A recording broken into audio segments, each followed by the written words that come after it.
So like, bro, when your boss promotes you to manager, all of a sudden you become a leader. False.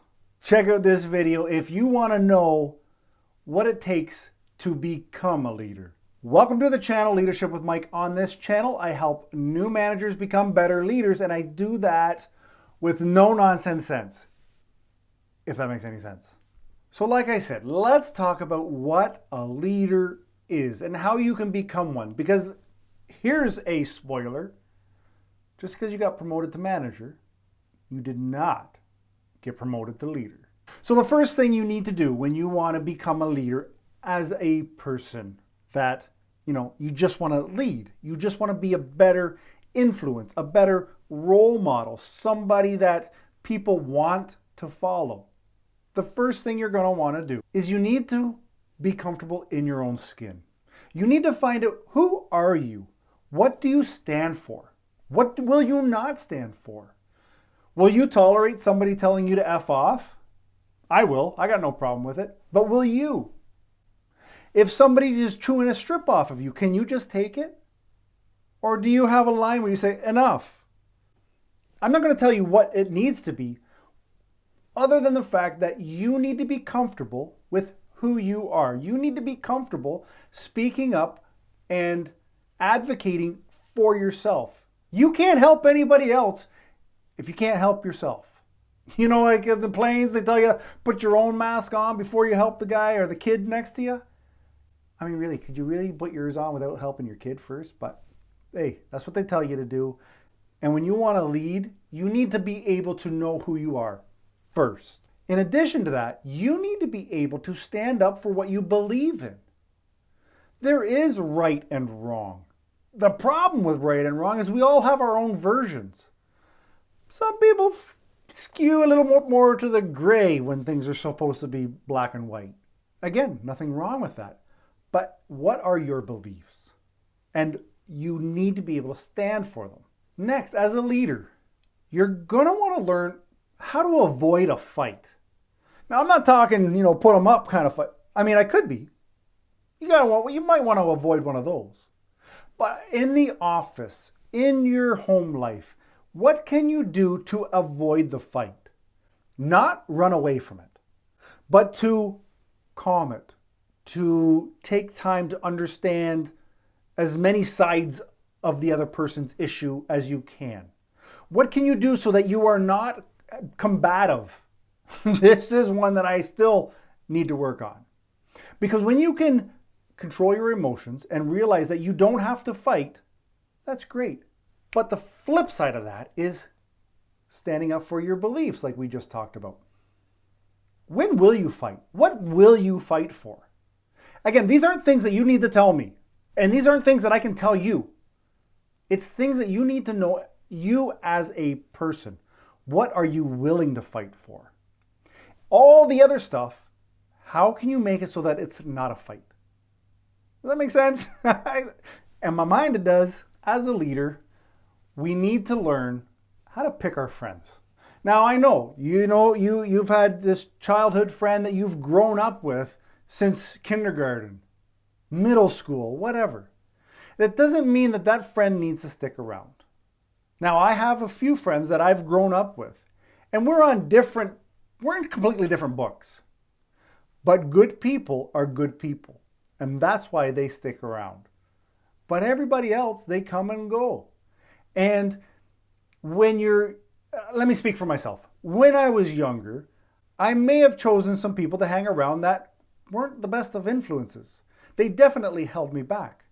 But as we mature and as we become leaders ourselves, we realize this person, they might be a good person.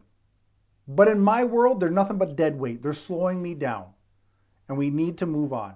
And we need to find people that we want in our circle that will build us up, that will guide us, that can help us, that we respect, that we look at and say, listen, that guy or that gal, I can see them leading their life and I can work with that. Again, this isn't a judgment on other people. It's you making the best choices for your circle. Easy as that. I'm not telling you to go cut off your buddy, But if they're holding you back or they're bringing you down, well, maybe I am telling you to. Next, to be a great leader, this may sound weird, but don't be a little bitch. Now, what do I mean by that? I mean, don't fear everything. There are a lot of things in this world that we should be scared of or we could be scared of. But as leaders, we're going to calm down and we're going to fight through that fear.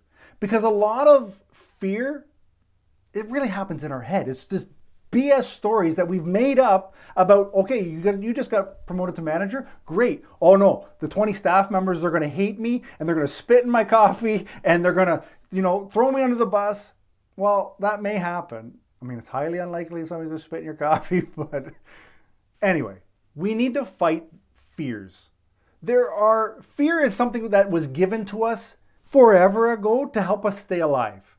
And we need to remember that that's to help us stay alive. But let's not be afraid of what somebody might say. Let's not be afraid of what might happen. If I do this, this horrible thing could happen. Because I live my life, and I would suggest you could consider this, but if you're telling me that this could turn out bad, you're also telling me, without telling me, this could equally turn out good. So I'm of the mindset that I'll lean into what's the good that could happen. We always have to weigh the pros and cons, but we don't have to live in fear. So fight it. Fight the power. Here's one that I used to have a hard time with. Listen to advice. Now, opinions and advice are kind of like buttholes. Everybody has one. But it does not mean you don't listen to advice. Here, you're on this channel, you're listening to my advice. Is everything that I say going to apply to you? And is everything that I say something that you must implement? Absolutely not. I would think you're a touch foolish if you don't consider any of it. Because the best advice comes from people who have done it, people who have experienced it, people who have learned about it. Sometimes they've learned the hard way. So we want to be able to absorb people's advice. Not all of it. Again, you need to put a filter on it. But when you see other leaders and you see somebody living a life the way you want to live it, or managing a company the way you want to manage, that's a person you need to pay attention to and take as much advice as given. And then you figure out how to apply it and if it's applicable at all. Here's some advice. If you're into this kind of management and leadership ideas and concepts, hit subscribe because we're full of it. Not full of it, but full of advice. This is when your mother or your father or somebody who raised you, if they did a good job, they taught you. Mind your manners. I know, we've been told this since day one. Mind your manners. Mind your manners. What does that mean? That means even as a manager, don't be afraid to say please and thank you. Be polite. Be respectful. Simply mind your manners. Remember you have them. Even if you don't use them, you have them. So get using them. Next thing is be independent. This goes back to finding who you are. Listen, we all need a connection to people. Even guys like me who say people annoy me for the most part.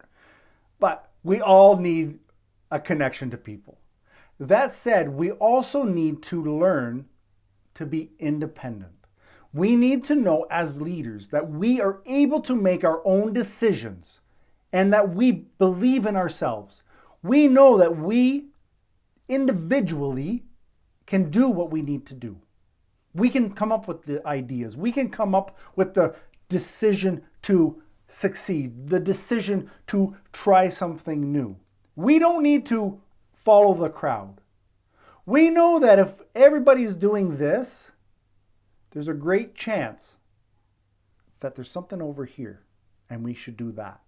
Herd mentality. It's a thing and you don't want to be part of the herd.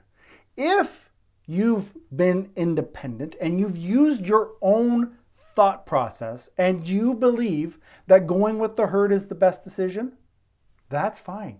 You've been an independent thinker. You've come to your own conclusions and developed your own reasons why you're going to do this. So carry on. Next, be smart. What do I mean by be smart? Don't be a smart ass. Be smart. Never stop learning. Always invest in yourself. Get a book. Go to a seminar. Hit up YouTube. I mean, you're watching this video and you've already subscribed, but you're watching this video because you want to get more knowledge. If there's something like you want to learn how to delegate, see the link in the description, grab the promo code for 55% off, but that only lasts a few weeks. But invest in yourself to get educated. It does not have to cost a fortune. You can hit up YouTube. You can literally watch 150 plus videos of mine if you're trying to learn management. There is a plethora of information on YouTube and on Google. Always be learning something, even these little useless gems of information. Sometimes you'd be surprised when they come up and you're like, oh, I know a little something about that. Listen, leadership at work, in your own life, it really isn't difficult. I find it's more difficult to be a manager because you're just doing what needs to be done because you're told it needs to be done. When you're a leader at work or at home, you're making decisions because you know you need to make decisions, because you want to make the decisions, because you want to have control of your life. Leaders will have the best chance of getting that control. If you want more like this, get your coffee and get to this next video. I'll see you there. Ciao.